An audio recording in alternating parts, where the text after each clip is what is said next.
Salam kudus, saudara-saudara terkasih dan pemirsa di rumah.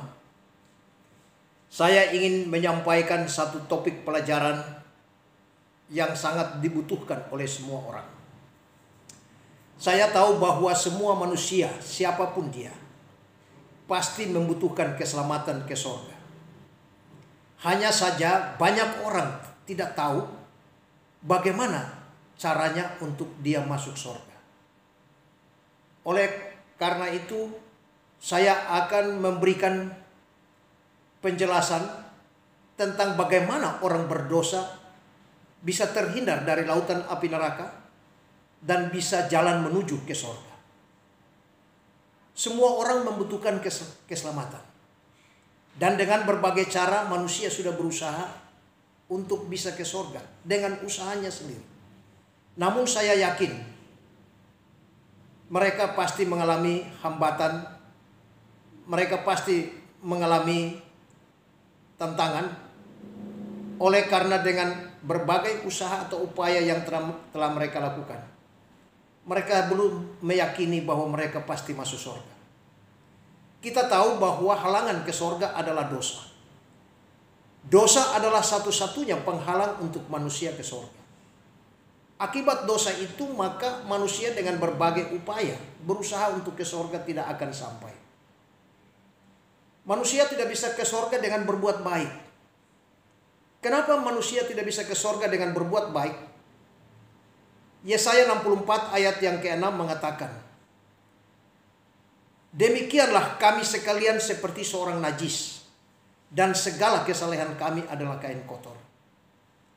Orang berdosa berbuat baik saja, firman mengatakan najis atau kotor. Apalagi kotornya. Demikian juga Ayub pasal 14 ayat 4 mengatakan, siapa yang dapat mendatangkan yang tahir dari yang najis? Seorang pun tidak.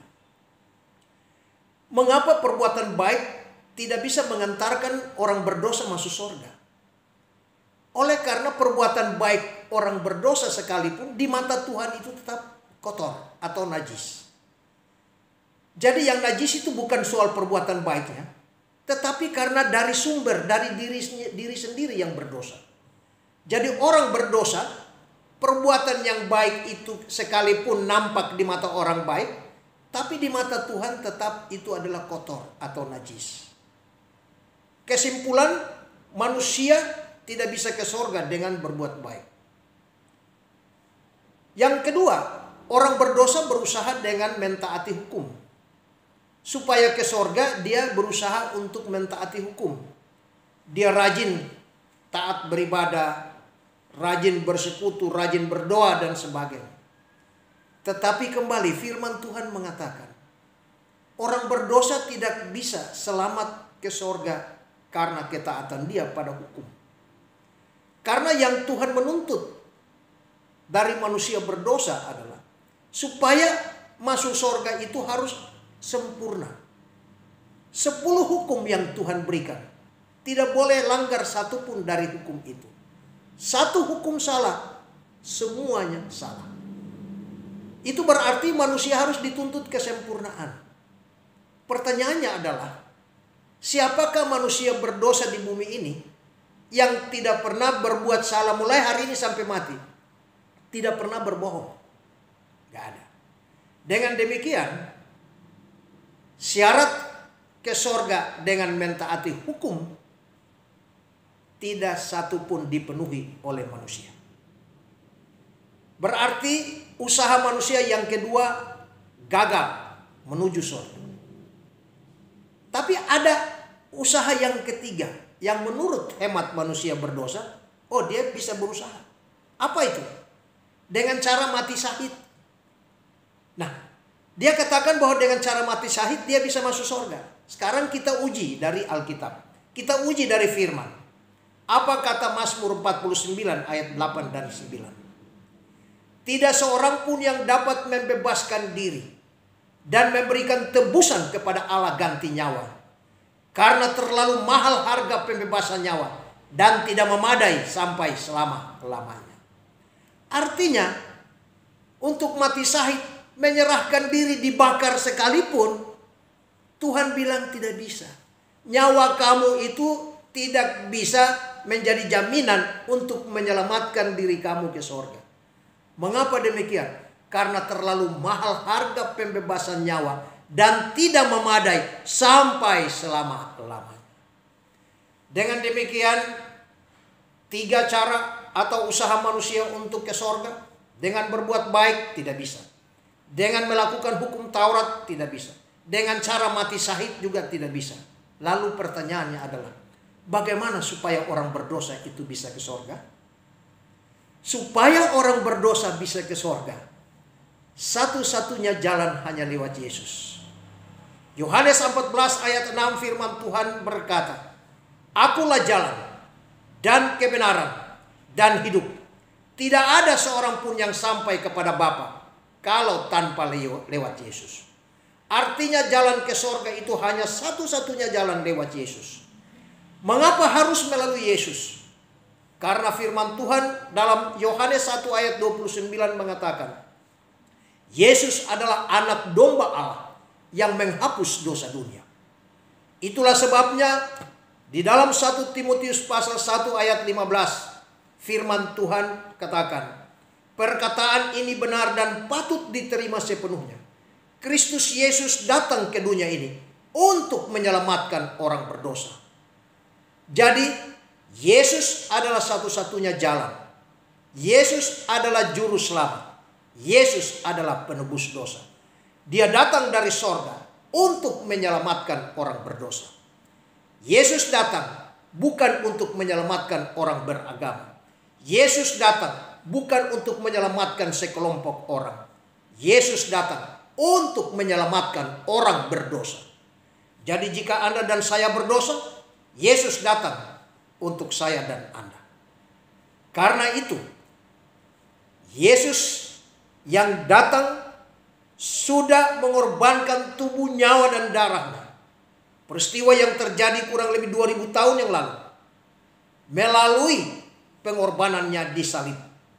Darah yang tumpah itu, darah itu sudah menghapus segala dosa kita. Segala dosa kita dari kandungan sampai mati sudah dihapus oleh Yesus. Kenapa dari kandungan? Karena firman Tuhan dalam Mazmur 51 ayat 7 mengatakan, dalam kesalahan aku diperanakan, dalam dosa aku dikandung ibuku. Kita berdosa bukan sejak berbuat dosa. Kita berdosa bukan sejak lahir. Kita berdosa sejak dalam kandungan ibu. Belum lahir saja sudah berdosa. Itulah sebabnya 1 Petrus 3 ayat 18 mengatakan, Kristus mati satu kali untuk hapus segala dosa itu, yaitu segala dosa sejak dalam kandungan sampai kematian menjemput kita. Semua dosa itu telah dihapus. Dan berdasarkan kesaksian firman Tuhan dalam 1 Petrus 1 ayat 18-19, dosa kita dihapus dengan darah anak domba Allah yang tidak bercacat celah. Dibayar lunas berdasarkan bukti kwitansi dalam 1 Korintus 16. Bahwa Yesus yang mati hapus segala dosa kita itu dari kandungan sampai mati, dengan darah anak domba Allah yang tidak bercacat celah itu telah lunas dibayar di atas kayu salib. Lunas dibayar tunai. Yesus sudah membeli kita. Dosa dunia, dosa saudara dan saya sudah ditanggung, sudah dibeli dengan darahnya dan harganya lunas. 1 Korintus 6 ayat 20. Sebab kamu telah dibeli dan harganya telah lunas dibayar. Karena itu muliakanlah Allah dengan tubuh. Karena segala dosa sudah dihapus, sudah lunas, diampuni. Maka status kita berubah. Oleh sebab kita telah dikuduskan satu kali untuk selama-lamanya oleh persembahan tubuh Yesus Kristus. Ibrani 10 ayat 10. Dan Allah merubah panggilan. Tidak memanggil saya dan saudara dengan panggilan berdosa, tapi merubah panggilan. Dia memanggil kita dengan panggilan kudus.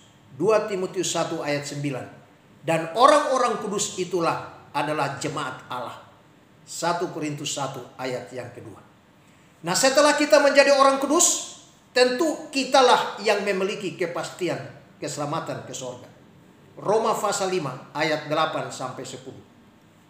Akan tetapi Allah telah menunjukkan kasih-Nya kepada kita oleh karena Kristus telah mati untuk kita ketika kita masih berdosa. Lebih-lebih kita sekarang telah dibenarkan oleh darah-Nya, kita pasti akan diselamatkan dari murka Allah. Sebab jikalau ketika kita masih seteru diperdamaikan oleh kematian anaknya, lebih-lebih kita yang sekarang telah diperdamaikan, kita pasti akan diselamatkan oleh hidupnya. Jadi orang kudus pasti ke sorga. Nah, setelah kita menjadi kudus, status sudah kudus, praktek hidup kita juga harus kudus. Oleh sebab kita telah memiliki kepastian keselamatan ke sorga, oleh karena kita telah menjadi orang kudus, maka ingat, praktek hidup kita selama di dunia ini juga harus kudus. Kita harus berbuat baik. Kita harus hidup dalam kasih. Tidak boleh menggunakan kemerdekaan dari dosa sebagai kesempatan untuk kehidupan dalam dosa. Melainkan kita harus layani seorang akan yang lain oleh kasih. Kita harus hidup di dalam kekudusan. Kita harus berbuat baik untuk menyenangkan hati Tuhan, memuliakan Dia, dan kita menjadi berkat bagi orang lain. Nama Tuhan dipermuliakan, rohani kita bertumbuh, dan kita jadi berkat bagi semua orang yang belum percaya.